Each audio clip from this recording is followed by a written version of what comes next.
할렐루야. 오늘 우리가 계시록 17장의 말씀을 통해서 음녀 바벨론과 짐승과 열불에 대한 비밀을 우리 함께 나누도록 하겠습니다. 자, 오늘 내용들은 굉장히 깊은 차원의 계시요, 또 어둠의 세력에 더 깊은 차원들이 터치될 수 있는 그러한 내용이 되겠습니다. 그래서 우리가 좀 더 심혈을 기울여서 말씀을 좀 나누고자 하는 그런 마음을 갖고 있습니다.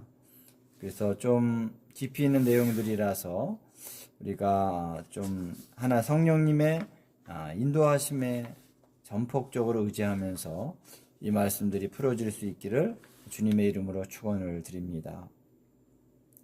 자, 우리 17장의 이 말씀을 우리가 함께 나누는데요. 먼저 17장의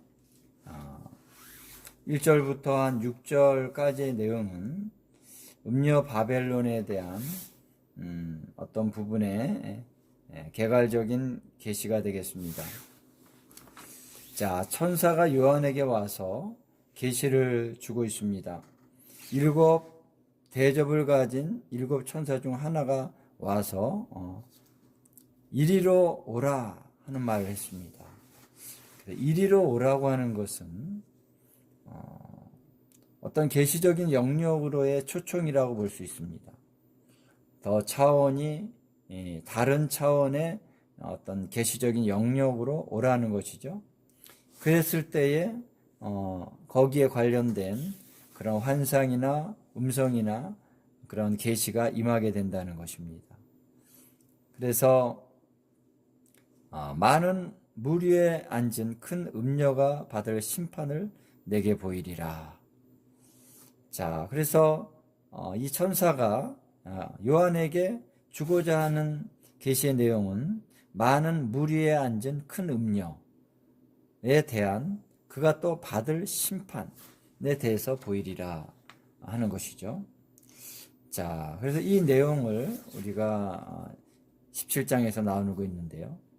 많은 물 위에 앉았다라고 하는 것, 뒤에 가서 그 의미를 이제 얘기를 하고 있습니다만, 그것은 그 백성과 무리와 열국과 방언들, 즉 이 땅에 있는 많은 사람들, 그들 위에 음녀가 앉았다라고 하는 것이죠. 그러니까 이 온 땅에 있는 그 사람들을 향한 어떤 강력한 영향력을 행사하고 있는 세력이다라고 하는 것을 여기서 얘기해주고 있는 것입니다. 그리고 그가 반드시 심판을 받을 것인데, 왜 그가 심판을 받아야 되느냐? 그 사악함과 그 죄의 그런 더러움들, 악함을, 그래서 하나님의 사람들을 또 죽이고 핍박하는 이러한 죄들로 인해서 반드시 심판을 받게 될 것이다 라고 하는 내용을 여기서 다루고 있는 것입니다. 그래서 7 대접의 심판 중에서 바벨론이 하나님의 맹렬한 진노의 포도주를 받게 된다는 내용이 나오고 있죠. 16장에. 그래서 17장에서는 왜 바벨론이 그렇게 맹렬한 진노의 포도주를 받아야 되느냐, 그 이유를 좀 더 깊이 있게 얘기해 주고 있는 그 계시가 필요하기 때문에 그것을 보여주고 있다라고 하는 것입니다. 자, 그래서 천사는 이 요한을 데리고 광야로 갑니다.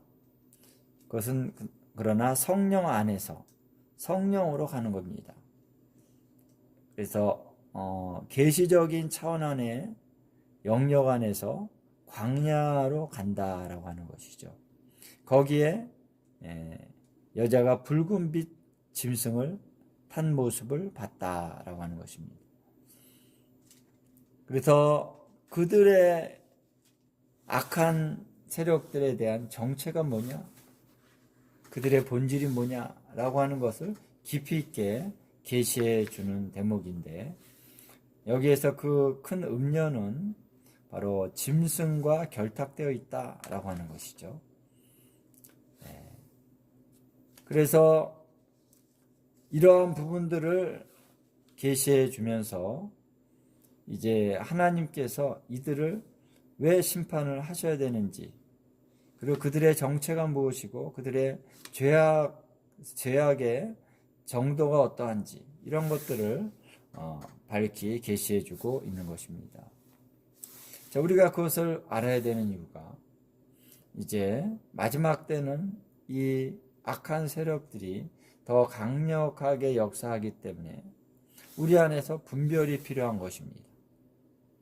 분별력이 없으면은 우리가 미혹될 수 있다는 것이죠. 그래서 우리는 정확하게 알아야 됩니다.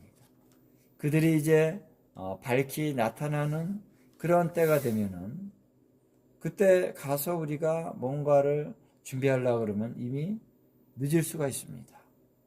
우리는 정확히 분별해서 오히려 우리는 기도로 하나님의 역사가 계속 이루어질 수 있도록 섬겨야 되는 것이죠. 그러기 위해서는 우리가 분별이 필요합니다. 그래서 이 계시를 주고 있는 것입니다. 자, 그래서 그 음녀가 많은 물 위에 앉았다라고 하는 것은요, 백성과 무리와 열국과 방언들 위에 그 음녀의 세력이 이렇게 자리를 잡고 있다. 그들에게 영향을 주고 있고 그들을 지배하고 있다, 이런 것입니다. 그래서 열방의 민족들의 지지 기반을 그가 갖고 있다는 것을 알 필요가 있다는 것입니다. 우리는 몰랐지만 지금 이 땅에 그 모든 민족 안에 이 음녀 바벨론의 세력이 다 뿌리를 내리고 있고 영향을 미치고 있다는 것입니다. 그 실체를 이제 보여주고 있다는 것입니다. 자, 그리고 땅의 임금들도 그 음녀와 더불어 음행하였고 땅에 사는 자들도 그 음행의 포도주에 취하였다라고 말하고 있습니다. 그래서 특별히 땅의 임금들, 정치 지도자들, 영향력이 있는 그러한 리더들이 이 음녀와 더불어 결탁하고 그 음녀의 음행을 함께 동참하고 있다는 것이죠. 그래서 이 음녀는 특별히 이 왕이나 또 대통령이나 정치가들, 또 재벌들, 영향력이 있는 사람들에게 이 음란하고 추악하고 더러운 그런 영향력들을 발휘하면서 그들을 통해서 또 세력을 계속 확장해 가고 있는 것이죠. 그래서 땅에 사는 사람들이 또 그 음행의 포도주에 취했다는 것입니다. 그래서 취해 있다는 것이죠. 영향을 받고 있다는 것입니다. 그 취했다고 하는 것은 뭐냐면요, 그것을 이렇게 좋아한다는 것입니다. 거기에 중독이 되어 있다는 것입니다. 영향력 안에 완전히 이렇게 사로잡혀 있다는 것이죠. 이런 모습이 지금 우리가 살고 있는 이 시대 가운데 나타나고 있는 것입니다. 그래서 왜 이 세대가 이런 식으로 가느냐? 왜 이렇게 더러운 죄악들이 사람들에게 계속해서 저질러지고 있느냐? 왜 땅의 임금들이 부정부패하고 악한 일을 행하고 또 다른 나라에 악한 영향력을 미치고 이러한 잘못된 선택을 계속 하느냐? 왜 우상 숭배를 하느냐? 정치가들도 보면은 무당 굿하고 이런 걸 한단 말이죠. 주술사를 부르고 왜 이런 정치가들이 왜 이런 일을 하느냐? 이것은 바로 옛 시대부터 그렇게 해왔다는 것이죠. 여러분, 과거에 이러한 대제국들을 보면요, 반드시 거기에 심각한 우상 숭배가 있습니다. 건전하게 정치하는 것이 아닙니다. 그래서 우상 숭배하면서 주술적인 영의 영향력들이 그 정치가들을 이렇게 어떤 의미에서 지원해주고 돕는 것이죠. 그러면서 또 계속적으로 음행하고 또 우상 숭배하는 이 죄가 그 나라 가운데 저질러지고 있는 것입니다. 자, 그래서 이러한 영향력을 계속 끼쳐왔던 음녀가 이제 그 짐승, 붉은빛 짐승을 탔다라고 하는 것은 바로 결탁이 되어져 있다는 것이죠. 이 결탁이라고 하는 것은 영적인 관계성 안에서 서로를 도와주고 필요로 하는 것입니다. 그래서 예를 들면은 이제 악한 영에 영적인 파워를 줍니다. 그리고 그 파워를 받은 사람은 계속해서 어떤 일을 합니다. 그래서 그 악한 영의 영향력을 따라서 일을 하게 되고 또 어떤 행동을 하게 되는 거죠. 우리가 무당이 혼자 하는 게 아니죠. 악한 영과 결탁이 되어 있는 것입니다. 그거와 마찬가지로 이 짐승은 음녀와 결탁이 되어 있다는 것이죠. 그래서 짐승이 정치적인 지도자로서 그가 나타날 때 또 자기를 우상화하고 또 백성들이 따르게 하고 이런 모든 행동을 하면서 정치적인 영향력을 확대해 갈 때에 또한 이 큰 음녀로서의 바벨론의 어떤 영적인 지원을 받는다는 것입니다. 도움을 받는다는 것입니다.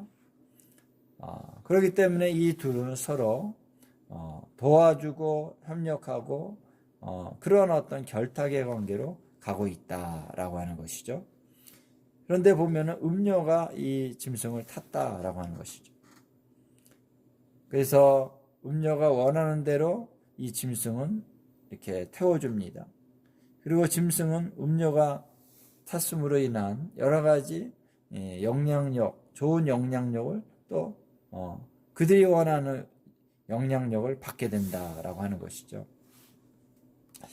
자, 그러면서 이제 이 음녀에 대한 얘기를 하면서 두 관계가 굉장히 긴밀한 결탁의 관계이기 때문에 짐승이 누구냐라고 하는 것을 얘기를 하는데 그 짐승은 하나님의 이름을 모독하는 이름들이 가득하다 그랬습니다.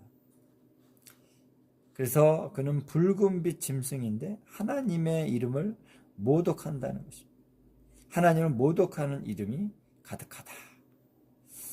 자, 그래서 이 모독한다라고 하는 것은 저주하고 또 비난하고 악하게 만들고 더럽히고 이런 어떤 효과를 나타내는 그런 행위인 것이죠. 자, 이런 것들이 이제 가득하다. 그것은 바로 그 짐승의 가장 큰 특성이고 또 그것이 가장 탁월한 능력입니다. 이것이 발휘가 될 때, 그러니까 모독하는 거예요. 그냥 하나님을 모독하는 그 사운드를 내고 어떠한 행동을 하고 어떠한 그 이미지를 만들고 이런 것을 통해서 하나님의 이름을 더럽히는 가운데 그는 파워를 얻는 것입니다. 그것을 지지하는 그런 죄악된 마음을 가진 자, 또 악한 영들 이런 것들을 함께 이렇게 통합시켜서 파워가 더 커지게 될 수 있는 것이기 때문에 계속 그 하나님을 모독합니다. 신성 모독을 하는 말을 합니다. 이렇게 할수록 동조하는 세력들이 붙게 되는 것이죠. 그래서 이 세력이 점점 커집니다. 10불의 세력이 또 함께 동참하게 됩니다. 그리고 그는 7머리가 있는 존재다. 그래서 과거로부터 7머리의 그 왕들이 있었는데 그 왕들에서 또 하나의 머리가 되는 그런 것을 이제 마지막 때 그 짐승이 하게 되는 것인데 이제 통합해서 전체적으로 한 통속이라는 것이죠. 그래서 그 짐승은 과거로부터 내려오는 모든 왕들의 세력들이 다 함께 한 통속이고 또 거기에 10뿔이 있는 것이 다 하나가 된 짐승의 모습을 보인다라고 하는 것이죠. 그 중에서 이제 또 이 짐승에서 마지막 그 짐승, 그것이 적그리스도라고 하는 것을 여기서 또 나타내 주고 있는데, 어쨌든 이 짐승과 음료는 한 통속이다라고 하는 것입니다. 자, 그래서 우리가 하나님을 대적하고 교회를 핍박하고 신실한 하나님의 사람과 또 인류 모든 사람들을 멸망으로 이끌어가는, 그래서 이 땅의 나라들을 실질적으로는 대적하고 있는 이 세력은 굉장히 강력한 세력이다라고 하는 것입니다. 이것은 하루아침에 나타나는 것이 아니라 옛날부터 그것들이 그 세력이 계속 있어 왔다는 것입니다. 이 마지막 때는 그 세력이 전면적으로 하나님을 대항하는 차원으로 이제 드러나게 된다라고 하는 것이죠. 자, 그래서 이러한 것들을 이제 1, 2, 3절에서 좀 보여주고 있고요. 그 다음에 이제 4절부터는 6절까지 좀 더 깊이 있는 음녀에 대한 계시를 얘기해 주고 있습니다. 그러면 음녀가 어떤 존재냐? 더 깊은 차원을 보여주는데요. 4절에 보니까 그 여자는 자줏빛과 붉은빛 옷을 입고 금과 보석과 진주로 꾸미고 손에 금잔을 가졌는데 가증한 물건과 그의 음행에 더러운 것들이 가득하더라 그랬습니다. 자, 이것은 외형으로 보면 화려하다라고 하는 것이죠. 자줏빛과 붉은빛 옷은 주로 왕족들이나 귀족들이 입는 그런 옷입니다. 그래서 굉장히 비싼 옷이고, 그리고 아무나 못 입을 수 없는 그 옷이죠. 그리고 금과 보석, 진주 같은 건 이제 보석이잖아요. 이런 것들을 꾸몄다는 것은 그들의 지위가 굉장히 높다는 것이죠. 그들이 구별되어 있는 굉장히 귀한 계층의 그런 사람들이다라고 하는 것을 의미하는 그런 보석입니다. 이것으로 자신을 꾸몄다라고 하는 것은 아주 높은 계층에 위치해 있다는 것입니다. 그리고 그의 손에 금잔이 있다. 그래서 어떠한 음료수를 마셔도 그냥 보통 잔이 아닌 거예요. 우리가 뭐 크리스탈 뭐 이런 차원을 넘어서서 금잔으로 마신다는 것입니다. 대단히 높은 위치에서 대단히 부유함과 또 고귀함과 이런 어떤 왕족이나 그런 귀족의 차원 안에 있다는 것을 여기서 얘기해 주고 있는 것입니다. 그래서 우리가 볼 때 그러한 이 바벨론의 세력들은 그러한 위치에 있는 사람들이라는 것입니다. 주로 구성이 그렇게 되어 있습니다. 실질적으로도. 그러나 은밀하게 하기 때문에 잘 모른다는 거죠. 모든 그런 사람들이 다 그렇다는 건 아닙니다. 그러나 주로 그런 사람들 안에 있다는 것입니다. 자, 그래서 거기에 금잔이 있는데 그건 매우 귀한 것입니다. 예. 근데 그 안에는 더러운 것들이 있다는 거예요. 가증한 물건과 그의 음행에 더러운 것들이 가득하더라. 자, 겉은 화려하고 멋있어 보입니다. 고상한 것처럼 보이고 정말 학식이 풍성한 것 같고, 그런데 그 안에 들어가면은 상상할 수 없는 사악함이 그들 안에 있다는 것입니다. 음란과 주술과 우상숭배와 그 안에 어떤 그 인간적으로, 보통 인간적으로 볼 때도 굉장히 악한 그런 행위들을 하고요. 그런 주술적인 행위라 말로 다 할 수 없습니다. 그리고 이런 것들을 아마 여러분들이 좀 구체적으로 접하신 분도 있을 것입니다. 실질적으로 이러한 자들이 어떠한 행동을 하는지 그것을 뭐 더 말할 필요는 없습니다. 그러나 하여간 우리의 상상을 초월하는 정말 사악한 행동을 그들은 서슴없이 하는 존재들이다 라고 하는 것을 여기서 얘기해 주고 있는 것이다 라고 하는 것입니다. 자, 그래서 그 다음에 5절에서는 그들의 이름이 뭐다라고 하는 것을 얘기하는데, 이름이라고 하는 것은 보다 본질적인 성격을 의미하는 것이죠.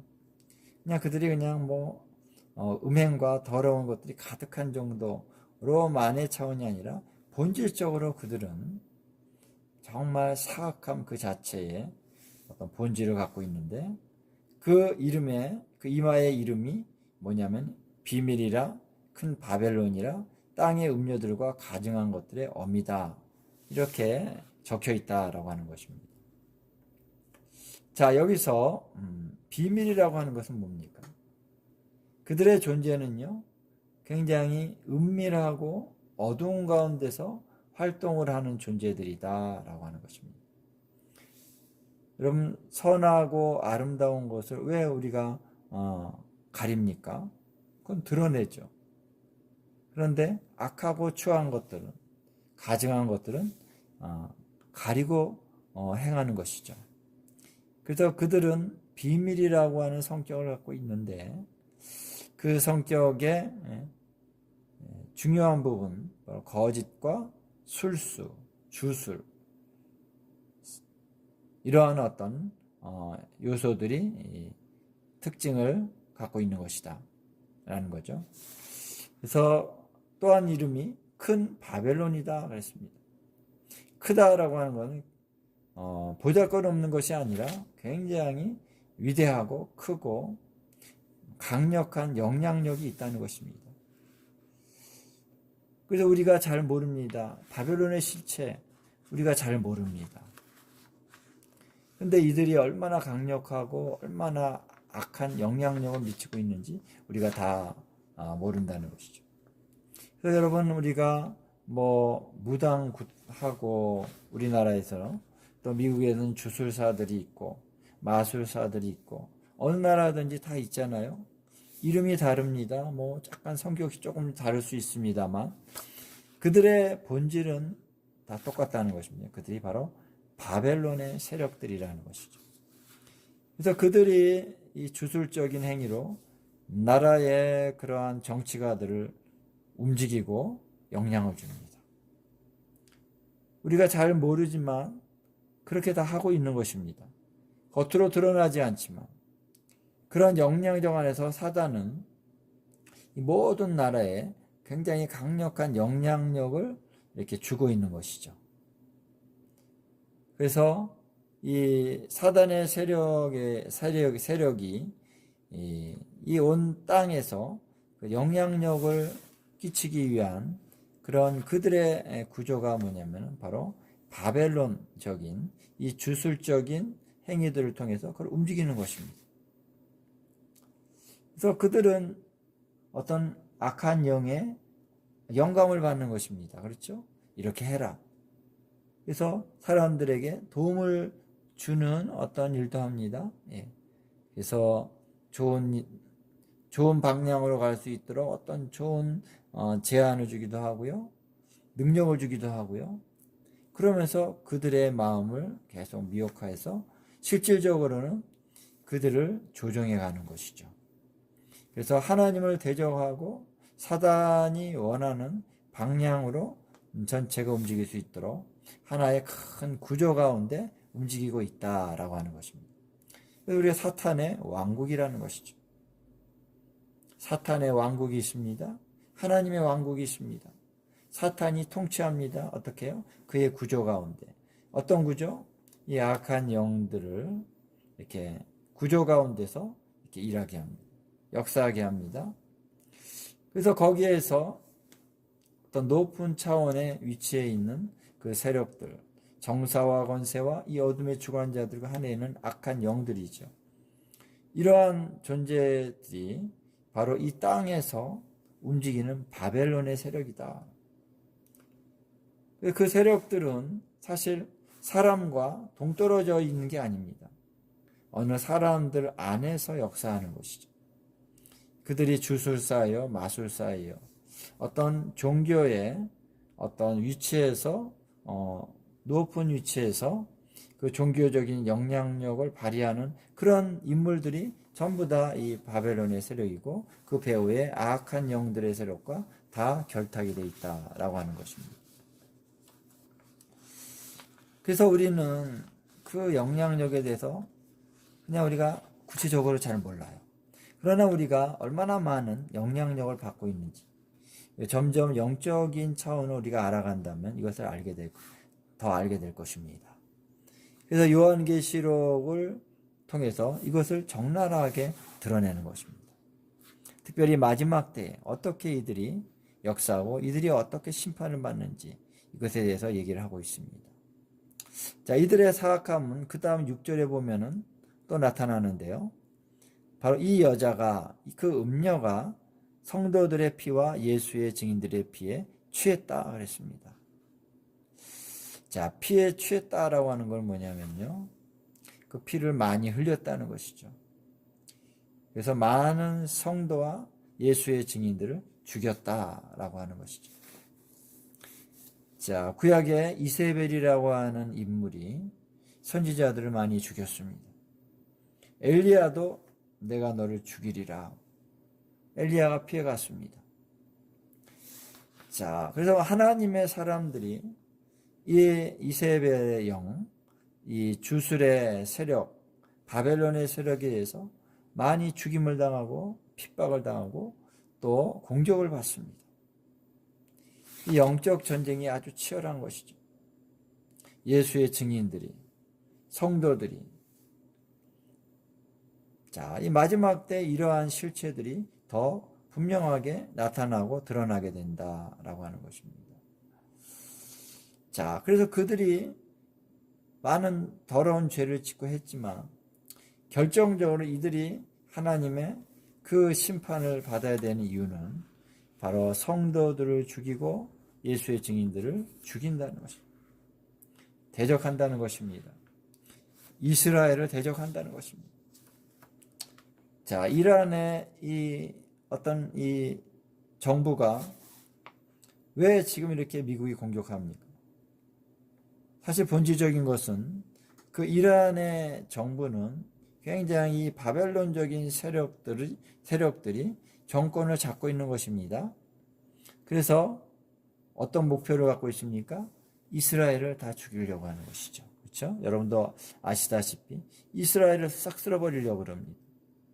그러니까 하나님께서 그걸 막아주시는 것이죠. 그들의 본질은 바로 이렇게 하나님의 사람들, 이스라엘, 또 예수의 증인들을 죽이고 없애는 것입니다.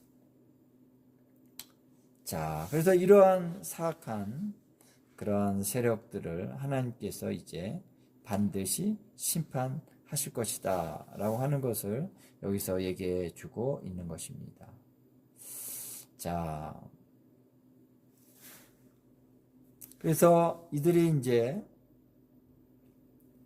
마지막 때, 그때는 그들이 하나의 거대한 도시로 형성이 되어져서 더 강력한 역사를 이제 하게 된다라고 하는 것이 이제 이 17장에 나오고 있는데요. 이제 그 얘기가 17절, 18절, 19절, 18절에 이제 정확하게 나오고 있습니다. 자, 그래서 이러한 역사들을 하고 있는 바벨론의 세력을 주님은 이제 반드시 심판하게 하신다라고 하는 것입니다. 자, 그러면서 이제 천사가 그 다음 단계로 이제 넘어가는데 요한이 그 여자를 보고 놀랍게 여기고 크게 놀랍게 여기니 그랬습니다. 6절에. 그러니까 요한도 이 실체를 잘 몰랐다는 것입니다. 그 바벨론의 실체를 보고는 그도 크게 놀라워했다. 그러니까 천사가 왜 놀랍게 여기느냐 이렇게 얘기했습니다. 그 한마디 천사가 이제 한 것은 요한도 굉장히 의외로 잘 몰랐다는 것이죠. 자, 그런데 이제 이 천사가 일곱 머리와 열 뿔을 가진 짐승의 비밀을 내게 이르리라 그랬습니다. 자, 이제 짐승의 비밀에 대한 좀 더 깊이 있는 비밀을 이제 천사가 얘기해 주고 있습니다. 그는 일곱 머리 그리고 열 뿔을 가진 짐승의 비밀이다 이렇게 얘기를 하고 있는 것이죠. 자, 짐승과 그의 일곱 머리, 특별히 먼저 짐승과 일곱 머리에 대한 계시가 여기서 나타나고 있는데요. 자, 그 짐승은 어떤 존재냐? 8절에 보니까 전에 있었다가 지금은 없으나 장차 무저갱으로부터 올라와 멸망으로 들어갈 자니 그랬습니다. 여기서 이제 네 가지의 그 짐승의 시공간적인 위치가 나옵니다. 자, 전에 있었습니다. 첫 번째, 두 번째, 지금은 없어요. 그리고 장차 무저갱에서 올라올 것입니다. 그리고 멸망으로 들어갈 것입니다. 이렇게 네 가지의 시공간적인 위치가 있다는 것을 여기서 얘기해 주고 있습니다. 자, 그래서 이제 그가 다시 이제 올라왔을 때, 무저갱으로부터 올라왔을 때, 땅에 사는 자들로서 창세 이후로 그 이름이 생명책에 기록되지 못한 자들은 그 짐승을 놀랍게 여긴다 그랬습니다. 자, 그럼 여기서 한 가지씩 우리가 좀 깊이 생각을 해봐야 됩니다.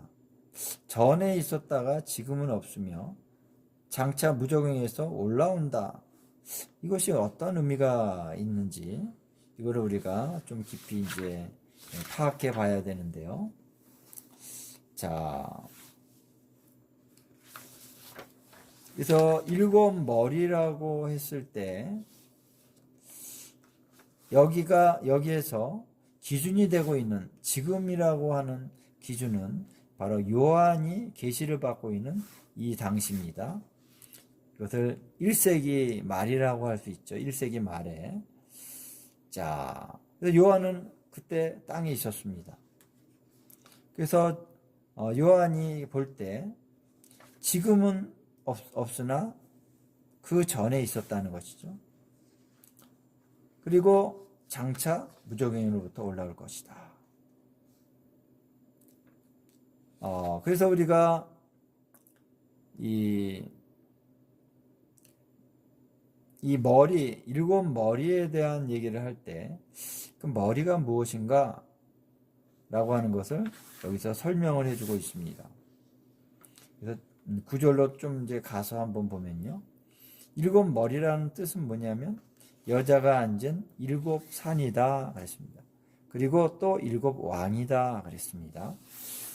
자, 그러면 일곱 산과 일곱 왕, 일곱 산이기도 하고 일곱 왕이기도 합니다. 자, 그리고 이것은 산이라고 하는 건 여자가 앉았다라고 하는 것이죠. 이것을 우리가 어떻게 볼 수 있냐면요. 바벨론이 앉아 있는, 어떻게 보면은 지배력을 행사하고 있는 그런 산이 있다는 것이죠. 그래서 그 산은 주로 경배를 드리는 곳이 산입니다. 주술적인 숭배죠. 우리가 사실 경배나 숭배나 원어는 같은데 우리나라는 좀 다릅니다. 그러니까 이 우상을 숭배하는 그 일곱 산입니다. 거기에 여자가 앉았다라고 하는 것이죠.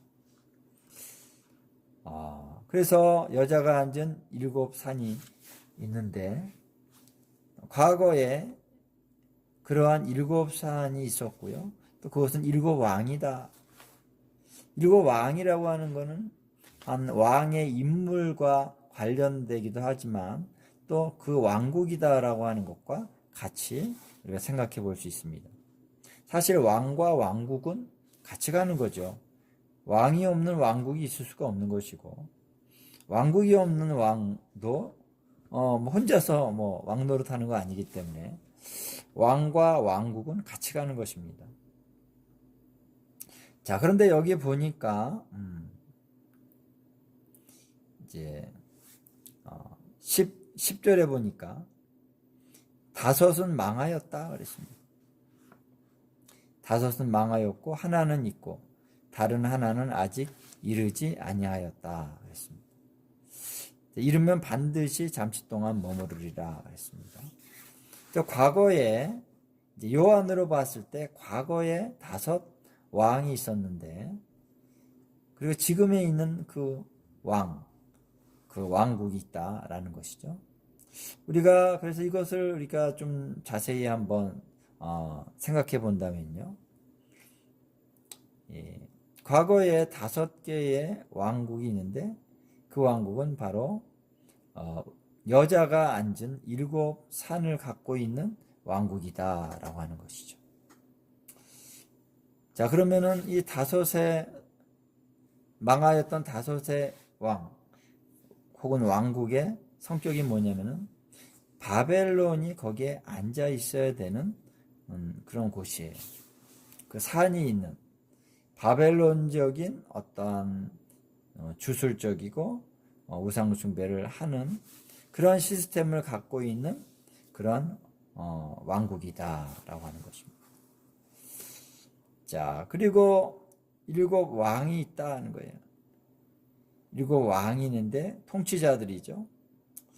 근데 그 통치자들의 그 성격은 바로 하나님을 대적하고, 그래서 결과적으로는 이스라엘을 대적하는 그런 왕국이다라고 하는 것입니다.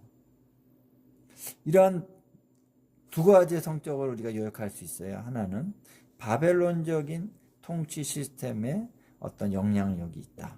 하나는 하나님을 대적하는데 실질적으로는 이스라엘을 대적한다. 이 2가지인데요. 특별히 바벨론을 어떤 시스템을 갖고 있다라는 것을 단적으로 볼 수 있는 것은 그 나라의 영토 안에 바벨론이 있느냐 없느냐라는 것을 우리가 생각해 볼 수 있는 것입니다.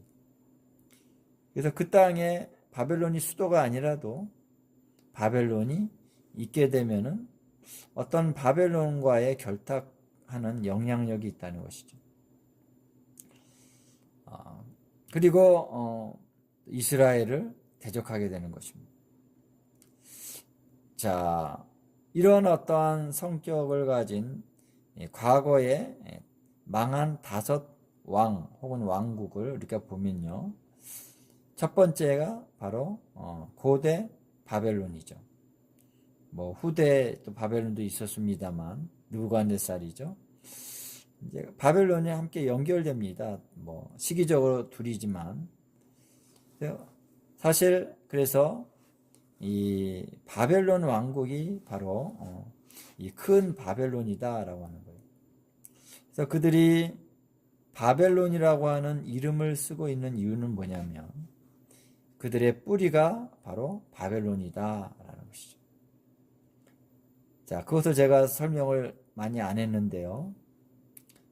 자, 바벨론적인 뿌리를 갖고 있다는 것은 이제 성경적으로 볼 때 노아 홍수 이후에 바벨탑을 쌓는 일이 있었고 거기에 주동적인 인물은 니므롯이었습니다. 그래서 니므롯이라고 하는 그 악한 지도자죠. 그가 바로 하나님을 대적하는 일을 하기 위해서 사람들을 연합시켜서 거대 도시를 세웠습니다. 그리고 거기에서 바벨탑을 쌓아서 우리가 하늘에까지 다다르자 했습니다. 그 당시 엄청난 어떤 일을 한 것입니다. 어떻게 그 탑을 쌓고 하늘에까지 이룰 수 있었을까요? 예, 우리는 고대 사람들이 굉장히 이렇게 원시적인 사람들이었다라고 생각합니다. 원시인들 생각하죠. 옷도 안 입고 다니고. 그러나 여러분 성경을 보면서 또 우리가 과거의 고고학적인 발굴들을 잘 보면요. 과거의 사람들이 얼마나 더 탁월하고 더 지혜가 있고 더 지식이 또 탁월한지 그런 것들이 많이 드러나고 있습니다. 우리가 생각하는 것과 다르다는 것. 초기의 바벨론, 고대 바벨론의 그 도시의 유적을 한번 보면요. 너무나도 탁월합니다. 너무나도 과학적인, 기술적인 발전이 이렇게 보여지는 것이 느껴지는 것이죠.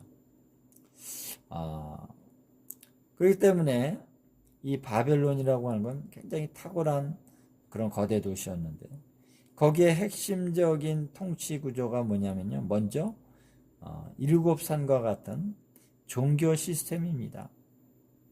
그래서 바벨론 종교가 굉장히 탁월하게 발달했다는 것이죠. 발달했다고 해서 좋은 의미가 아니라 사악한 음란과 주술과 또 폭력과 이런 것들을 다 해가지고 섞어서 정말 사단을 숭배하는 차원에서의 어떤 신들의 이름을 부르면서 그래서 바벨론에 신들이 있었습니다. 그 신들을 숭배하면서 그 우상을 숭배하고 거기 주술적인 행위를 할 때 거기서 엄청난 영적인 파워가 나타나는 것이죠. 사악한 파워죠.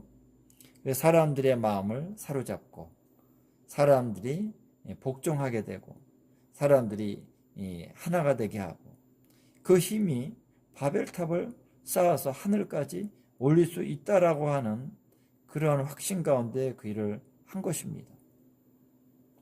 그 일이 만약 그거 불가능한 거야. 안 돼. 그럼 하나님이 왜 그걸 흩었을까요? 예, 하나님께서 흩으셨습니다. 그래서 쌓지 못하게 하셨습니다. 쌓을 수 없었다면 왜 흩으셨을까 생각할 수 있을 정도로 하나님께서는 개입하셨습니다. 그래서 우리가 이 사악한 바벨론의 어떤 처음의 영향력, 강력한 종교 시스템이고요. 그 다음에는 강력한 통치 시스템이다 라는 것입니다. 그래서 여기 일곱 산이 나오고 일곱 왕이 나오는데 이것이 하나로 이렇게 통합된 그런 시스템이겠죠. 사실 고대의 이러한 강력한 제국들을 보면요. 뭐 바벨론이나 또 로마나 거기에는 반드시 종교 시스템과 통치 시스템이 함께 갑니다. 우리가 뭐 최근에는 정치가 왜 종교랑 같이 가냐 이런 식으로 종교 시스템 안에 그 통치 시스템 안에 종교적인 요소를 이렇게 배제하려고 많이 얘기를 하지만은 과거에는 그렇지 않았고요. 현재도 마찬가지입니다. 드러나지 않지만 통치자들이 이 종교적인 그런 시스템에 영향을 많이 받습니다. 그래서 이러한 모습이 바벨론이었는데 자, 바벨론을 하나님께서 흩으셨죠. 사람들이 흩어졌는데 그 세력에 속한 자들이 다른 지역으로 가서 거기서 또다시 어떠한 이 종교적이고 통치적인 시스템을 형성하면서 거기서 또다시 하나님을 대적하는 그런 제국을 세웠다는 것입니다. 그래서 그들이 계속 옮겨가면서 그 세력을 세웠는데 많은 지역에 많은 도시들, 많은 왕국들이 세워졌는데 그 중에서 일곱 왕이라고 할 수 있는 일곱 머리가 있다는 것이죠. 첫 번째 머리는 바벨론입니다. 두 번째는 아수르입니다. 아수르가 이스라엘, 북이스라엘을 멸망시켰고 그리고 예루살렘을 점령하려고 갔습니다. 물론 하나님께서 막아주셨습니다만. 그래서 아수르가 그 영토 안에 또 바벨론이 있었고요. 바벨론적인 그런 종교 시스템을 갖고 있었습니다. 세 번째는 메데파사입니다. 메데파사는 이스라엘에게 선한 영향력을 준 것 같습니다. 물론 그런 일이 있죠. 그래서 성전을 짓게 하고 그랬습니다. 그러나 메데파사가 이스라엘을 점령했습니다. 속국이었습니다. 이스라엘이. 그리고 그들은 사실 선한 일 한 부분도 있지만은, 그러나 여전히 그들도 이 주술적이고 사악한 행위를 했고 악한 일을 했습니다. 똑같은 의미에서 그런 바벨론적인 요소가 그들 가운데 있었죠. 그래서 영토적으로 보면 상당히 넓은 지역을 통치하고 있었습니다. 그러나 그들도 사악한 왕의 통치의 시스템을 갖고 있었다라는 것이죠. 네 번째는 바로 헬라. 그래서 헬라 제국, 그래서 알렉산드로스 황제가 이제 유럽 그리스에서 나와서 이렇게 전체를 헬라에서 나와서 이 중동 지역을 다 점령을 했습니다. 그래서 대제국을 형성했습니다. 그것이 이제 네 번째죠. 그 다음에 그 중에서 네 왕국으로 갈라졌는데요. 그 중에 한 왕국이 바로 고대 시리아 왕국입니다. 안티오쿠스 에피파네스가 이제 이스라엘을 쳐들어와서 그 성전을 더럽혔던 그 왕국이 바로 고대 시리아 왕국입니다. 그래서 그 고대 시리아 왕국은 이스라엘을 점령하고 또 핍박하고, 그리고 그 당시에서 이 네 왕국 중에서 제일 영토가 넓었습니다. 그리고 그 중에서 가장 사악하고 이스라엘을 괴롭힌 왕이 바로 안티오쿠스 에피파네스죠. 그래서 그가 바로 다섯 번째 왕이다.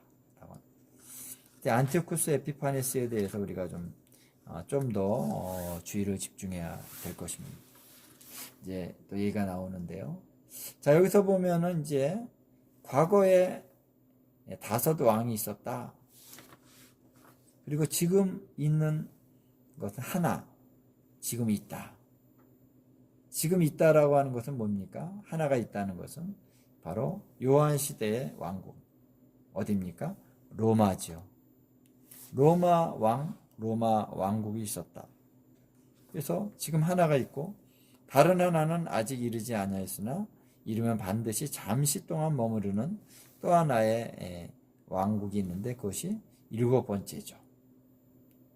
그 다음에 여덟 번째까지 있다는 거예요. 그러면 뭐 일곱 왕인데 어떻게 일곱 머리인데 여덟 왕이 있느냐 이렇게 얘기할 수 있는 것이죠. 근데 이게 성경에 보면은 자 11절에 전에 있었다가 지금 없어진 짐승은 여덟째 왕이니 일곱 중에 속한 자라 그가 멸망으로 들어가리라. 다시 말하면은 여덟째 왕이 있지만 그 이전에 일곱 왕 중에 속한 자가 다시 여덟째 왕이 된다는 것입니다. 자, 이것을 우리가 어떻게 이해되느냐라고 했을 때 앞에 있는 구절들이 하나의 단서가 되는 것이죠.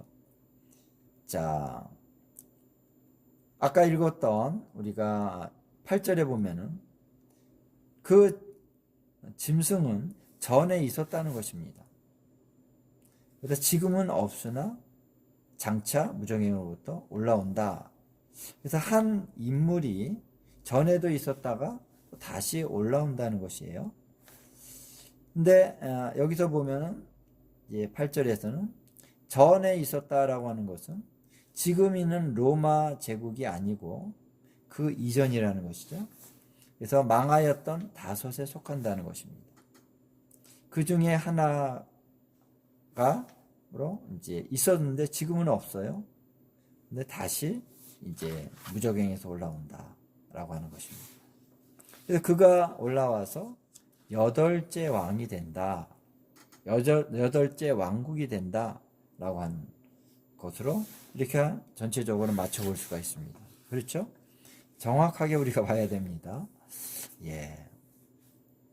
자, 그래서 전에 있었던 왕국은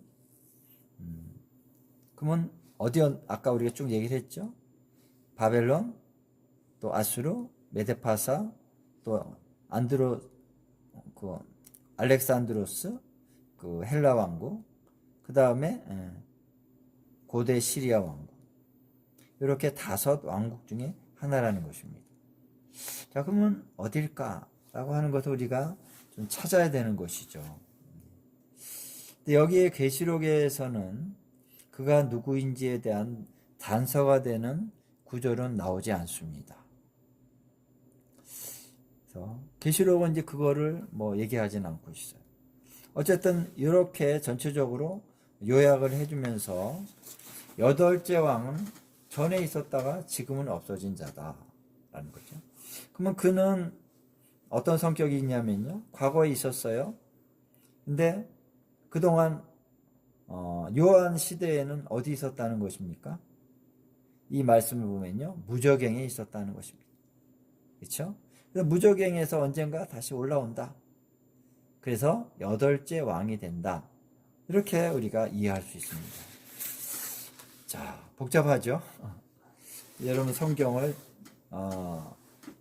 정확하게 우리가 읽고 해석을 해야 될 줄 믿기 때문에 제가 자세하게 이런 부분들을 여러분과 나눴습니다. 자, 그래서 이렇게 이런 계시에 따라서 우리가 좀 볼 때, 그러면은 역사적으로 7 왕들 중에서 누가 다시 올라오는 8째 왕이 되는 것이냐, 그리고 과거에는 어떤 왕이었느냐 라고 하는 것에 대한 해석이 좀 필요할 줄 압니다. 자, 그래서 우리가 이 부분을 한 부분 우리가 좀 더 깊이 들어가 보려고 하는 것인데요. 자, 먼저는 7째 왕이 누구냐? 7째 왕도 지금 누군지 우리가 나타나 있지 않잖아요. 그러니까 6째 왕은 로마죠. 그 다음에 7째 왕은 누구냐? 요한계시록에 나오지 않습니다. 자, 그래서 7째 왕을 우리가 이제 추정해 볼 때, 물론 우리가 정확하게 성경에 나와 있지는 않습니다. 근데 아까 얘기했던 2가지 조건을 제가 제시를 했죠. 하나는 바벨론 성을 그 영토에 소유하고 있고, 바벨론 성적인 어떤 그런 차원이 있다는 것이죠. 그리고 이스라엘을 대적하고 점령한다. 이 2가지의 조건을 얘기했습니다. 자, 그래서 이것에 대해서 제가 이제 성경에서 어떤 부분들이 이것을 반증하는 내용인가 기도도 하고 계시를 많이 받으려고 했습니다. 그래서 정확하지는 않을 수도 있어요. 그러나 마지막 때에 대한 타임라인을 쭉 보면서 이제 이스라엘이 회복되기 직전에, 즉 이제 한일의 그 시간이 되기 전에 이스라엘을 침략하는 그러한 전쟁에 대한 얘기가 에스겔 38, 39장에 나오죠. 마곡 땅에 있는 곡이 이제 바사, 곧 이란과 또 이디오피아 할 수 있는 구스, 그래서 이 몇 개국과 함께 연합을 해서 이스라엘을 침략해서 이스라엘 산에 들어온다. 그런 내용이 나오고 있습니다. 자, 근데 이들이 이스라엘을 침략해 올 때 뭔가 그냥 어떤 따로따로가 아니라 단지 하나의 어떤 동맹을 맺고 전쟁을 위하여 그런 어떤 순간적인 연합으로만 오는 것이 아니라, 물론 일시적이지만은 하나의 제국적인 성격을 갖춘다라고 하는 것입니다. 그래서 거기에서 우두머리의 그 리더십을 발휘하는 자가 바로 러시아 마곡 땅에 있는 마곡 땅의 왕인 곡이다라고 하는 것이죠. 그러니까 뭔가 좀 거기에 제국적인 요소가 들어갑니다. 그래서 그때에 어떤 식으로 그런 전쟁이 펼쳐질 것인지에 대해서 우리가 한 가지 엿볼 수 있는 그런 구절이 있는데 에스겔 39장 11절에 나옵니다. 자, 그래서 거기서 이스라엘 산들에 이 군대가 다 결집해서 들어갑니다. 엄청난 군대라고 볼 수 있죠. 그래서 수개국의 군대가 함께 연합해서 들어갔습니다. 이스라엘 산에서 하나님께서 불을 내리시고 전염병을 내리시고 지진을 나게 하시고 그래가지고 전멸시키죠. 서로 싸우게 하고, 그래서 완전히 전멸되는 그런 상황 속에서 시체가 즐비할 것 아닙니까? 그래서 그 시체를 매장하는 매장지에 대한 언급이 나오는데요. 그 매장지가 이스라엘 땅 안에 있는 바다의 동쪽 사람이 통행하는 골짜기다. 이렇게 39장 11절에 나옵니다. 그러니까 바다라고 하는 것은 사해라고 볼 수 있죠. 그 사해의 동쪽 사람들은 바로 옆에 있는 나라는 요르단입니다. 그렇죠? 요르단을 통해서 그 동쪽 사람들이 통행하여 들어오는 그 지점에 있는 골짜기라는 것이죠. 자, 그래서 거기에다가 매장지를 한다는 이유는 뭐냐면요.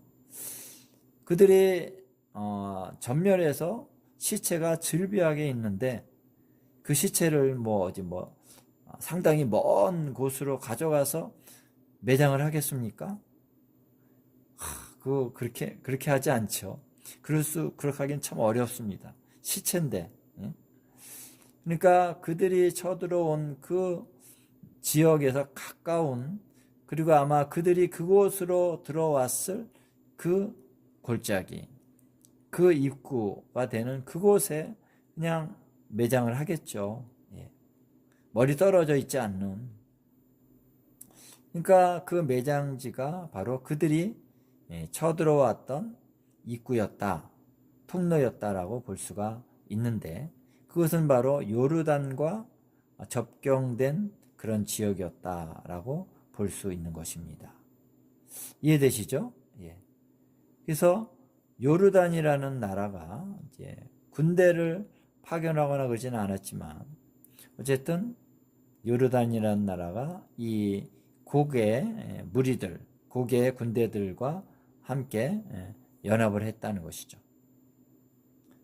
그리고 요르단으로 들어가려면은 사실 다른 루트가 있을 수도 있지만, 이제 거기에 주로 바사가 이란이 중요한 역할을 한다고 볼 수 있는 지형적인 특성이 있습니다. 그래서 러시아도 이제 쳐들어와서 요르단으로 들어오려면요, 러시아에서 이란으로 군사를 보내고, 또 다른 나라들도 이란으로 결집해서 이란에서 이제 강을 건너서 이라크를 지나 그 다음에 요르단으로 들어가게 되는 루트로 갈 수밖에 없다는 것입니다. 자, 그래서 그렇다면은 이제 이 바사와 또 다른 그런 민족들의, 그런 나라들의 군대와 이라크와 요르단이 함께 어떠한 연합을 이루어서 이 전쟁을 치러야 된다라고 하는 결론에 도달하게 되는 것이죠. 자, 그렇기 때문에 거기 이라크 안에 바로 바벨론이 있다는 것입니다. 그래서 이때의 짧은 시간이지만은 뭔가 바벨론에 굉장한 어떤 영향력이 미쳐질 수 있는 것이죠. 그래서 그러한 영향력이 어떤 영적인 차원 안에서 바벨론에 다시 그런 영향력이 강하게 미쳐지는 그런 차원에서 이스라엘을 쳐들어간다라고 하는 것입니다. 그리고 그것이 나중에 이제 바벨론이 거대 도시가 되는 하나의 계기도 될 수 있는 것입니다. 이런 부분들 좀 자세히 나중에 또 나누겠습니다만. 자, 그래서 이때는 바로 아까도 얘기했지만 한일의 언약이 체결되기 전에 이스라엘이 이제 온전한 모습으로 회복되기 직전에 일어나는 일이기 때문에 이 시기적으로도 바로 일곱째 왕이라고 볼 수 있는 시기가 된다라는 것이죠. 그래서 그 순간적으로 그때 제국적인 특성이 나타나고 바벨론적인 그 바벨론의 어떤 영향력이 미쳐지는 그런 모습 안에서 이스라엘을 치러 가는 그러한 모습이 나타나는 순간적인 제국. 어떤 명칭으로 이제 불려질지는 우리가 아직 모릅니다만 그것이 바로 일곱째 왕이다. 일곱째 왕국이다. 라고 볼 수 있는 것입니다. 자, 그 다음에 이제 여덟째 왕은 바로 이제 적그리스도를 얘기하는 거죠. 일곱 중에 속했는데 그가 멸망으로 들어가는 자다. 그래서 여덟째 왕인데. 자, 그러면 여덟째 왕이 전에는 있었는데 어떤 왕국이었는가? 라고 하는 것에 대한 얘기를 한번 또 우리가 나눠보겠습니다. 자, 이것이 어떠한 차원에서 단서를 얻을 수 있는가? 성경을 우리가 봐야 됩니다. 성경적 근거를 찾아보면은 다니엘서 11장이 나옵니다. 자, 그래서 다니엘서 11장을 우리가 이제 보기 위해서 전반적으로 한번 좀 봐야 되는데요. 다니엘서 11장 2절에서 4절에 보면요.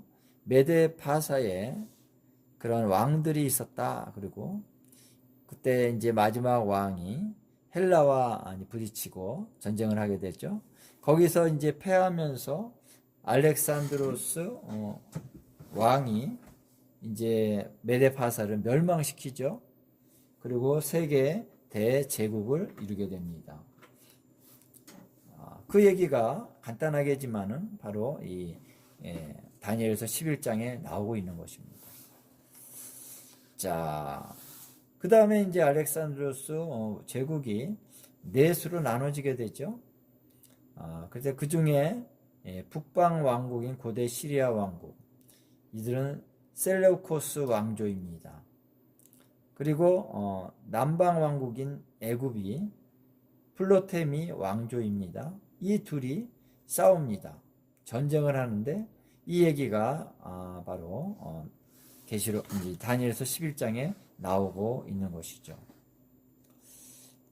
자, 그래서 이 계시록 11장에 이 전쟁의 얘기가 쭉 나오면서 어디까지 가냐면은 19절까지 간다고 보는 것입니다. 19절까지 이 남방왕, 북방왕이 전쟁을 합니다.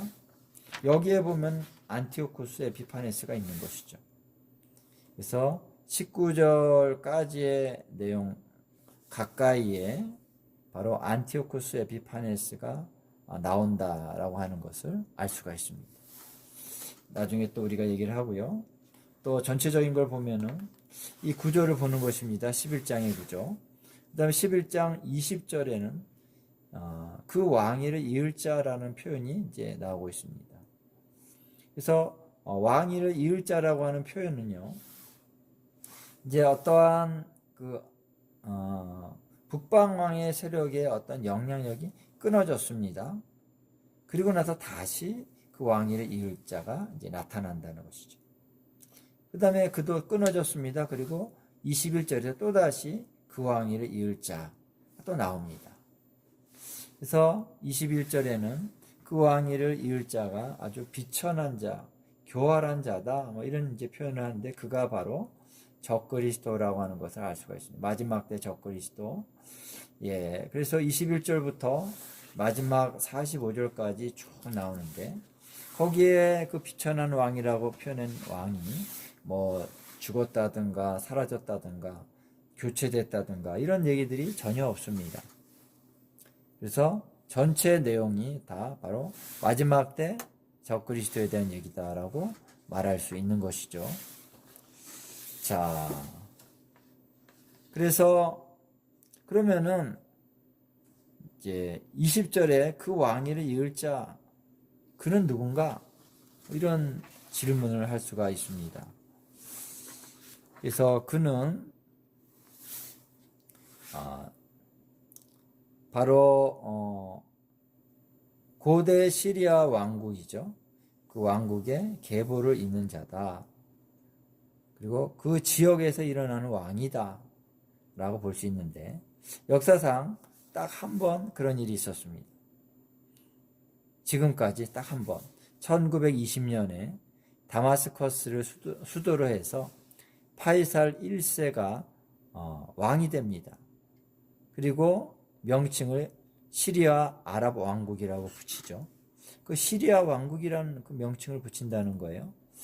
그래서 일어났습니다. 그런데 주변의 강대국에 의해서 4개월 동안 존재하고 이제 망했습니다. 여기 이제 나오는 얘기가 뭐 금방 망했다 이런 얘기가 나오잖아요. 근데 어쨌든 왕국이었습니다. 예. 그리고 시리아라고 이름을 썼죠. 이 시리아라고 하는 명칭은 이제 성경에도 나오죠. 수리아라고 나옵니다. 수리아, 시리아 같은 이제 단어인데, 지금 이제 시리아 공화국이 있죠.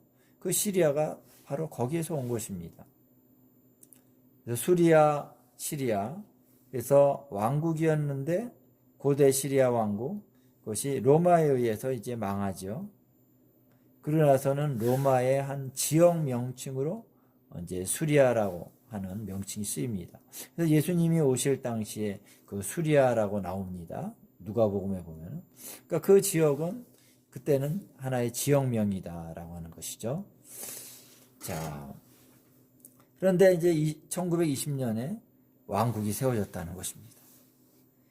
참, 그 의미는 굉장히 큰 것인데 이제 실질적으로는 한 4개월 있다가 이제 망했다는 것이죠. 그래서 우리가 이것을 어떻게 생각할 수 있냐면요. 어쨌든 이것은 예언의 성취다라는 것이에요. 다니엘서 11장 20절의 내용. 그리고 또 하나의 초점은 바로 계보를 잇는다. 계보를 이어서 나온다는 이 표현이 있기 때문에 마지막 때 적그리스도도 바로 이 지역에서 일어난다라는 것입니다. 이해되시죠? 그 왕위를 이을 자. 그 왕위를 이을 자라고 하는 표현은 뭐냐면 그 지역에서 그 어떤 왕조의 계보를 이어서 왕이 나온다라는 것이죠. 그래서 마지막 때 적그리스도는 왕입니다. 그는 왕국이 있습니다. 16장에 요한계시록 16장에서 얘기했죠. 그 계보가 어디서 이어지느냐 하면은 바로 고대 시리아 왕국에서 이어진다라고 하는 것이죠. 그래서 11장 20절에는 뭐 짧게 한 절 나왔지만은 여기서 우리가 엿볼 수 있는 것은요. 고대 시리아 왕국이 20세기에 한번 잠깐 일어났다가 사라지고 다시 이제 21세기라고 믿습니다. 21세기에 바로 적그리스도 왕국으로 다시 세워질 것이다 라고 말할 수 있는 것이다 라고 하는 것입니다.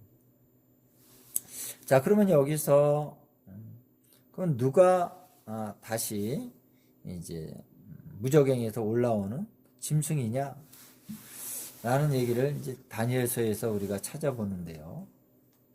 아까 얘기했던 19절의 말씀에 보면은 이제 이 안티오쿠스 에피파네스라고 볼 수 있어요. 그래서 안티오쿠스 에피파네스가 19절까지의 내용 그 윗부분에서 나오는 인물이다 라고 이제 북방왕이 얘기하지만 좀 구분이 잘 되지 않는 그런 경향이 있습니다. 그것은 고대 북방 왕국의 고대 시리아 왕국의 왕들이 쭉 서로 좀 꽤 오랜 기간 동안 남북이 전쟁을 했기 때문에 거기에 한 인물만은 아니고 여러 인물이라고 볼 수 있습니다. 근데 마지막에 나오는 그 부분은 안티오쿠스 에피파네스라고 하는 것이 이제 분명한데 왜 그렇게 볼 수 있냐면요. 자, 11장 16절에 보면은 그가 영화로운 땅에 서서 그의 손으로 멸망이 있다 라고 하는 내용이 나오고 있습니다. 그래서 영화로운 땅이라고 하는 건 바로 이스라엘 땅을 얘기하는 거죠. 그래서 이스라엘 땅에 들어와서 이스라엘 땅을 멸망 가운데 처하게 했던 고대 시리아 왕국의 왕 딱 한 사람 안티오쿠스 에피파네스였습니다. 딴 사람은 없습니다. 그렇죠?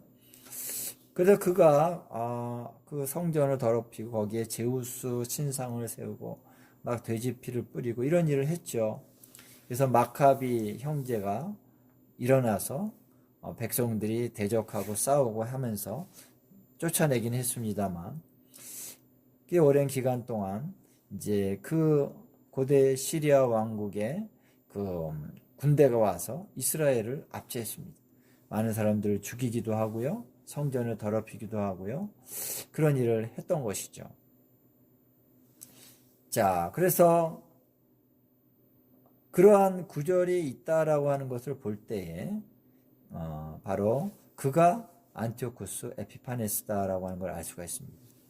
그가 이제 이집트도 막 점령하고 이렇게 하다가 역사적으로 볼 때 이제 로마의 압력에 의해서 이제 안티오쿠스 에피파네스가 이쪽 서쪽으로 점령을 하려다가 그걸 못하게 되고 이제 그냥 동쪽에 전에 점령했던 지역으로 다시 이제 방향을 돌리게 됩니다만 얼마 안 가서 그가 이제 종말을 맞이하게 됩니다. 그래서 역사에서는 이제 뭐 죽었다고 얘기하는 거죠. 그러나 이제 여기 성경에 보면은 그가 이제 거쳐 넘어지고 다시는 보이지 않더라. 이렇게 말을 하고 있습니다. 자, 근데 이 구절을 우리가 좀 더 원어적으로 보고 영어로 이렇게 좀 살펴본다면요. 이 원어와 특히 킹제임스 성경의 영어는 이게 굉장히 해석이 잘 돼 있다고, 번역이 잘 돼 있다고 보는데요. 거쳐 넘어지고 다시 보이지 않았다를 어떻게 얘기하냐면요. 영어로 stumble, 흔들렸다는 거예요. 진동하고 흔들렸다. stumble. 그리고 fall. 그래서 이것이 넘어졌다라고 이제 해석할 수도 있지만 떨어졌다라고 볼 수도 있습니다. 떨어졌다고 하는 것은 낭떠러지에서 이렇게 절벽에서 떨어진다는 것입니다. 그리고 다시 보이지 않더라 하는 것은 이제 발견되지 않았다. not be found. 발견되지 않았다. 그러니까 실종이 됐다는 것입니다. 그래서 왕이 죽었으면요 반드시 시체를 찾아와서 매장을 해야 되는 것이죠. 근데 발견되지 않았다는 거예요. 자, 이 결말이 굉장히 좀 이상합니다. 그렇죠? 좀 일상적이지 않아요. 일반적이지 않아요. 그렇죠? 여기서 뭔가 요동치는 어떤 떨림, 흔들림이 왔다라고 하는 것이고요. 떨어졌다는 것인데 어디로 떨어졌느냐? 밑으로 떨어졌다는 것이죠. 그리고 실종됐다는 거예요. 시체가 없다는 것입니다. 자, 이러한 표현으로 우리가 충분히 해석하기에 충분한 그런 내용입니다. 자, 그렇다면 우리가 그가 어디로 떨어졌느냐라고 볼 때 그가 바로 무저갱으로 떨어졌다라고 하는 것을 볼 수가 있습니다. 무저갱은 바닥이 없다는 거예요. 바닥이 없는 곳이라는 것입니다. 물론 최종적으로 밑바닥이 있겠죠. 근데 굉장히 깊다는 것입니다. 그곳이 바로 무저갱이죠. 그가 무저갱에 가 있는 것입니다. 무저갱에 어떤 모습으로 가 있는지는 우리가 정확히 모릅니다. 그러나 무저갱에 있다가 때가 돼서 다시 어떻게 해요? 올라오는 자. 무저갱에서 올라오는 자다. 성경은 얘기해 주고 있는 것입니다. 자, 그래서 그가 이러한 최후의 결말을 맞이했다라고 하는 것으로 볼 때 바로 이 다섯째죠. 다섯째 왕이 안티오쿠스 에피파네스가 보면은 바로 마지막 때 그 짐승이다. 그 적그리스도다라고 말할 수 있다는 것입니다. 그래서 많은 분들이 이제 안티오쿠스 에피파네스가 적그리스도다 얘기하면서 그 시대에 멸망에 가증한 것이 거룩한 곳에 선 것이 그 시대로 끝났다 이렇게 얘기하니까 좀 문제가 되죠. 왜냐하면 마지막 때도 다시 있을 것인데 그때는 하나의 부분적인 그런 서막적인 의미고 이제 마지막 때는 더 온전한 계시적인 그런 성취가 있게 되는 것이죠. 근데 인물이 서로 다른 것 같은데 본질적으로는 같은 인물이다라고 하는 것이 요한계시록에서 밝혀지고 있는 것입니다. 굉장히 신비한 얘기입니다. 그렇죠? 신비한 얘기지만 그러나 우리가 천국에도 갔다 오는 사람이 있고요. 그리고 무적행에도 갔다 오는 사람이 있을 수 있다는 것이죠. 예. 성경이 그렇게 얘기하고 있으니까.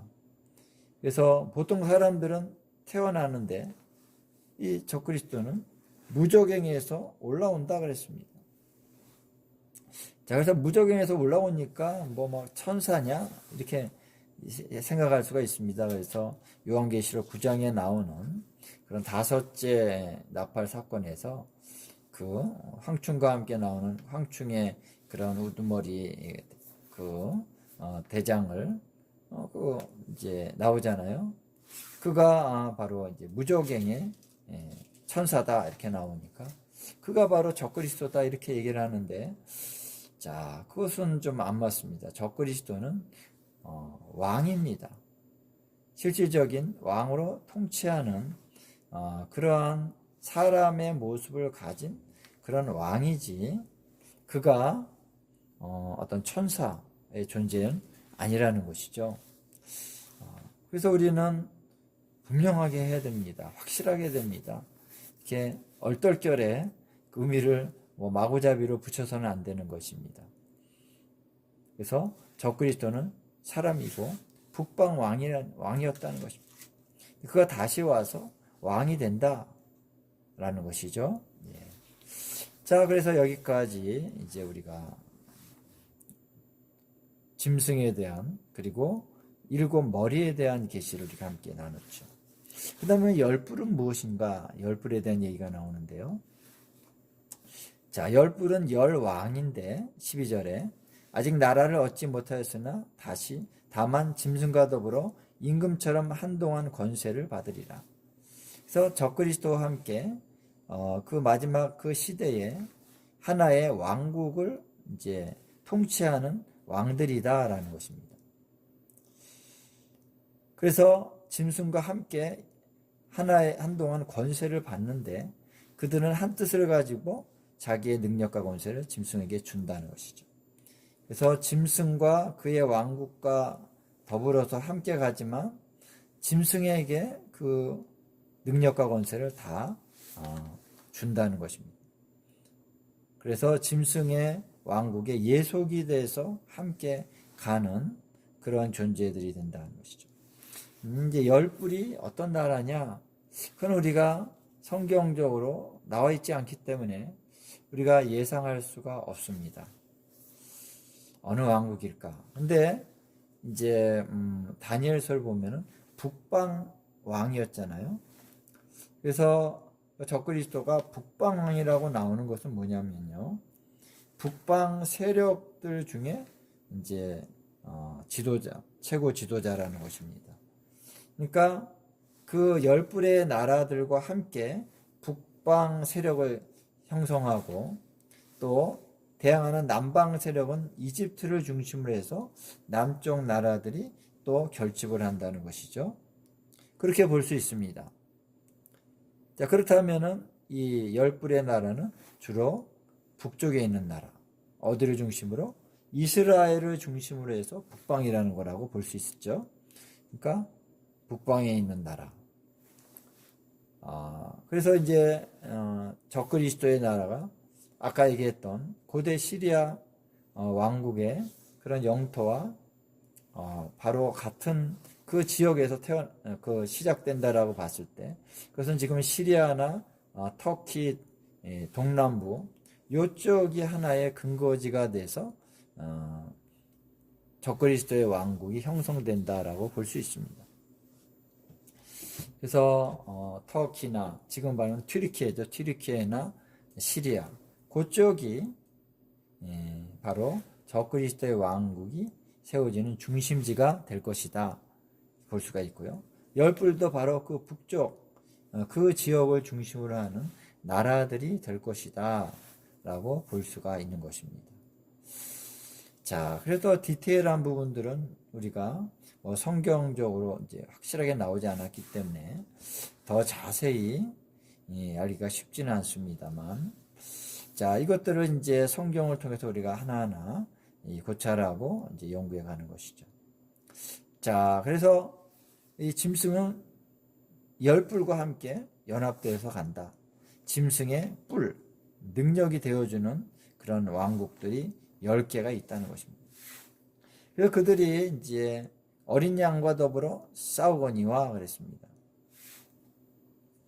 어린 양은 만주의 주시여 만왕의 왕이시므로 그들을 이기실 터이요 또 그와 함께 있는 부르심을 받은 자들도 받은 진실한 자들도 이기리로다.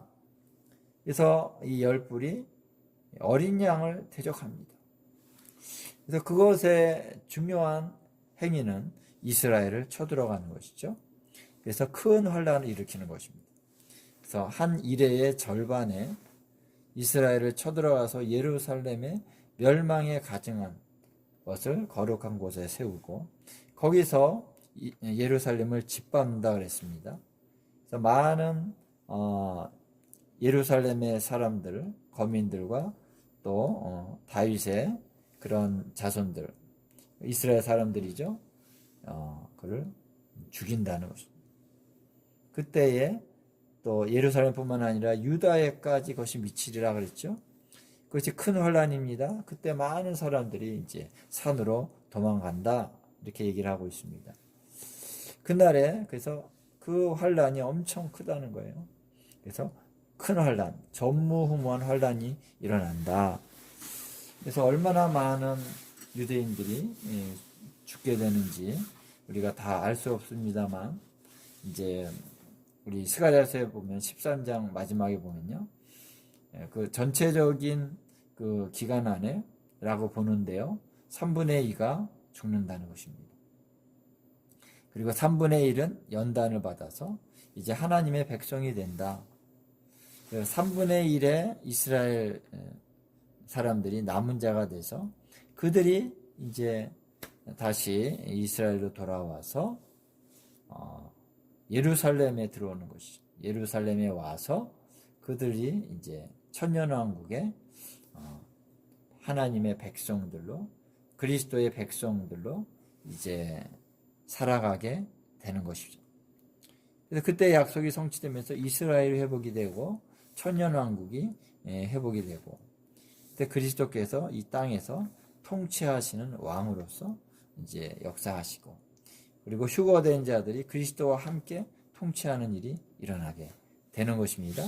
그때 교회와 이스라엘이 이제는 하나가 돼서 함께 가게 되는 역사가 있게 되는 것이죠. 자, 어쨌든 그렇게 이제 역사가 흘러갈 것인데요. 그래서 이 그리스도를 대적하고 어린 양을 대적하는 일이 이 열불과 짐승이 함께 한다는 것입니다.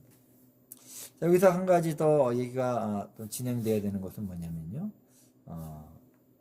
음료에 대한 얘기가 다시 나오고 있죠. 그래서 음료는 15절에 음료가 앉아있는 물은 백성과 무리와 열국과 방언들이니라 그랬습니다.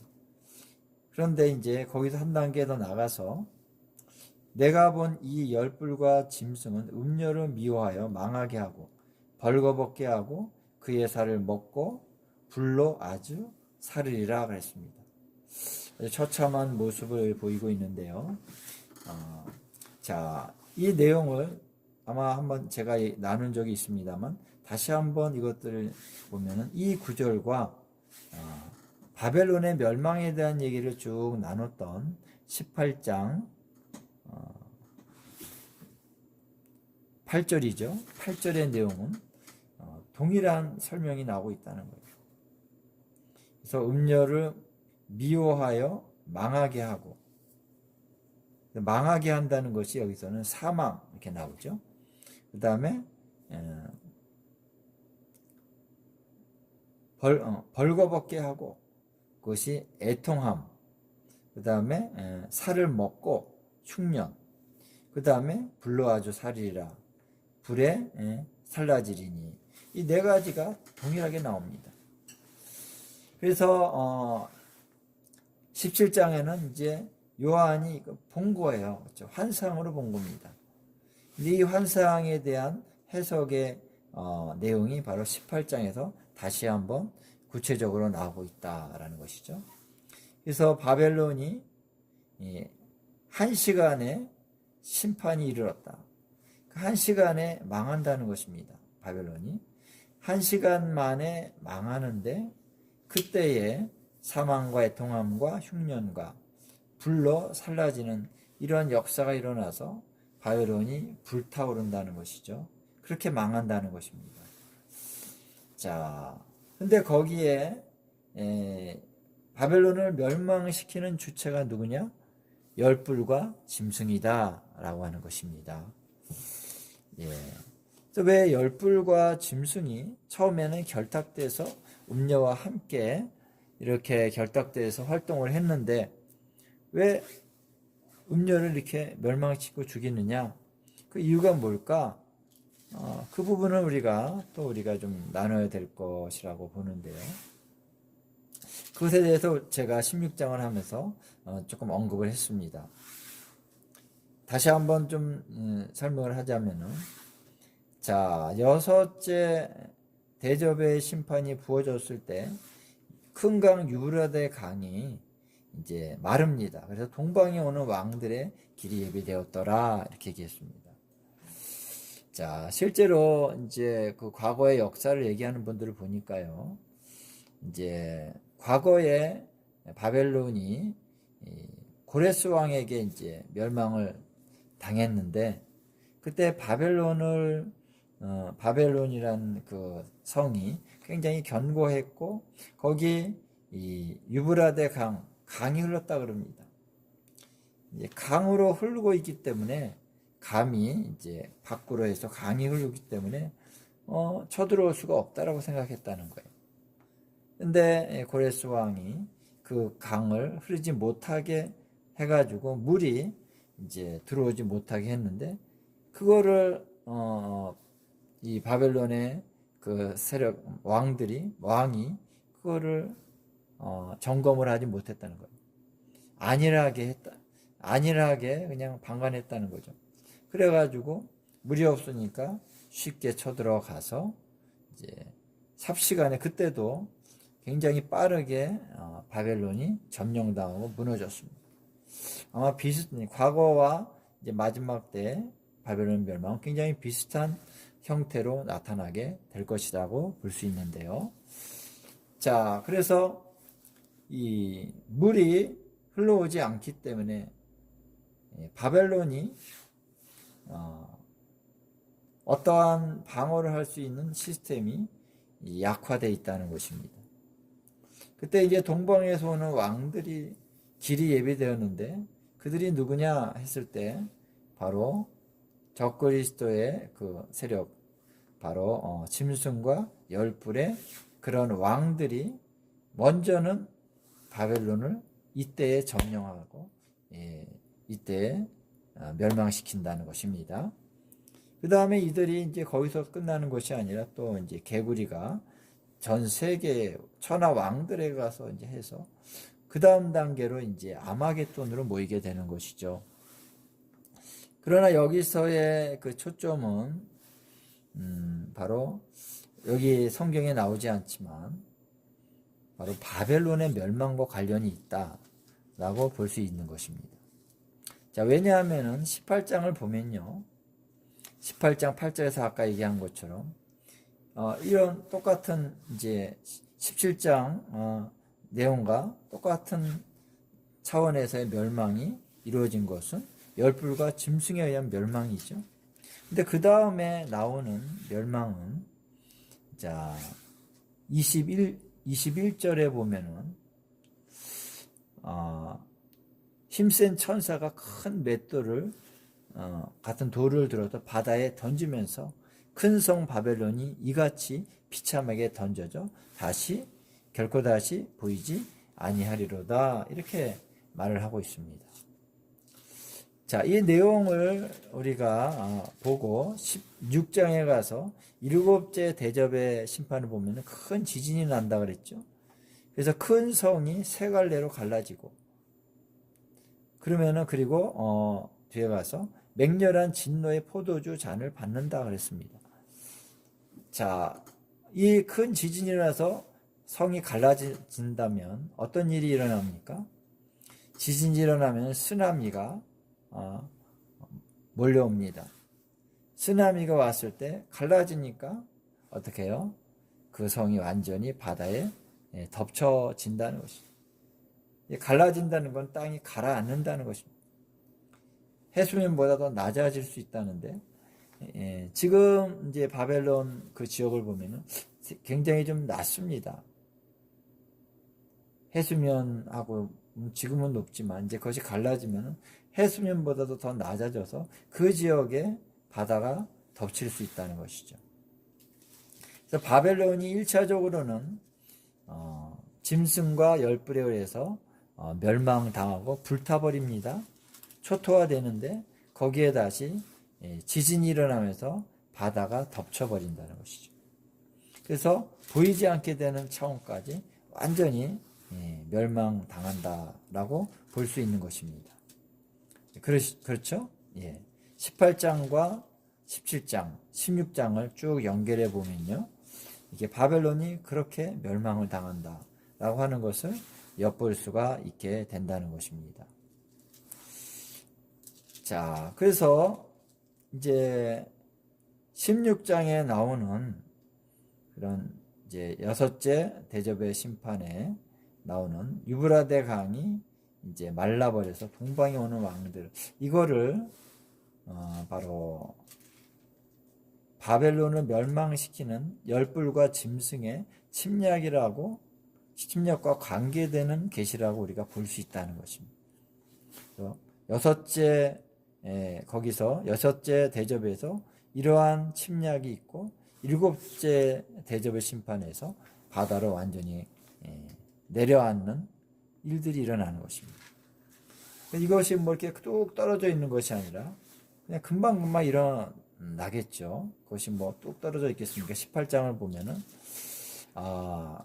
기간적으로 앞에 있는 그 심판이 있고 한참 있다가 바닷물에 잠기는 것이 아니라 거의 동시적으로 이 첫 번째 일이 일어나고 그 다음에 두 번째 바다에 빠치는 일이 그냥 이렇게 일어난다고 하는 것을 볼 수가 있습니다. 왜냐하면 18장에서 이렇게 연이어서 나오기 때문에 시간적으로 그렇게 길지 않은 시간이에요. 그렇게 본다면 16장에 나오는 여섯째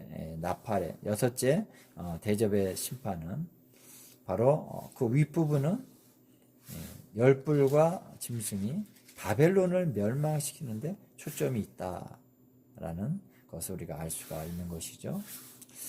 자, 그래서 이렇게 17장에 바벨론의 멸망을 얘기하고 있는 내용이 나온다는 것입니다. 그래서 하나님께서 이 열불을 그 짐승에게 붙여주시는 것이죠. 그래서 마지막 그 말씀이 응하여서 짐승이 멸망을 당하기까지 열불과 짐승이 함께 가게 된다. 그리고 나서 이제 마지막 절에 또 내가 본 그 여자는 땅의 왕들을 다스리는 큰 성이라 그랬죠. 그래서 바벨론이라고 하는 것이 영적인 차원에서의 큰 바벨론, 그런 의미가 있습니다. 그래서 고대 바벨론적인 영적인 실체가 계속 지금까지 있어 왔습니다. 전 세계를 미혹하고 타락하게 하고 음란하게 하고, 그래서 정말 사악한 영향력을 미쳐 왔습니다. 근데 이제 마지막 때 바벨론은요, 큰 성으로 세워진다는 것입니다. 이제 어디에 세워집니까? 바로 바벨론이 있었던 그 자리, 고대의 바벨론이 있었던 그 자리에서 다시 바벨론은 세워질 것이다. 자, 어떻게 그런 일이 일어날 수 있을까요? 글쎄요. 계시록이 그것을 얘기하고 있다고 볼 수 있죠. 예루살렘은 과거에 예루살렘이 있었잖아요. 어떻게 예루살렘이 다시 회복됩니까? 이거와 같은 얘기입니다.